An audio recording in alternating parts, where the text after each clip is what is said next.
ناظرین، آپ دیکھ رہے ہیں علی نیوز. میں آپ کا میزبان چودھری فضل الرحمان.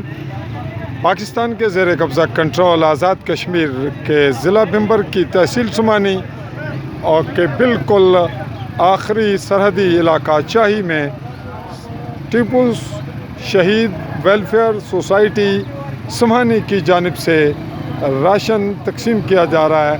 کرونا وائرس لاک ڈاؤن کے دوران جب لوگ گھروں میں مقید ہیں اور آزاد کشمیر کی حکومتی پالیسی کے تحت اس وقت پوری دنیا میں سب سے کامیاب ترین انتظامی علاقہ ریاست کشمیر ہے، جہاں کرونا وائرس کے کنٹرول کو مؤثر انداز میں دیکھا جا رہا ہے. ناظرین، یہاں ڈیڈ لاک کے دوران لوگ جب روزی کمانے سے بالکل معذور ہیں، مشکلات کا شکار ہیں، اس دوران انہیں اس قسم کی سپورٹ بہت بڑی حوصلہ افزائی ہے.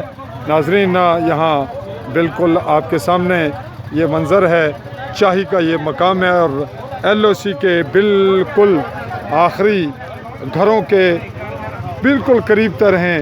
اگرچہ کچھ آبادی اس جانب دور تک ہے، لیکن یہ جس جانب میرا کیمرہ اس وقت آپ کو دکھا رہا ہے منظر، یہ بالکل آخری گھرانے ہیں.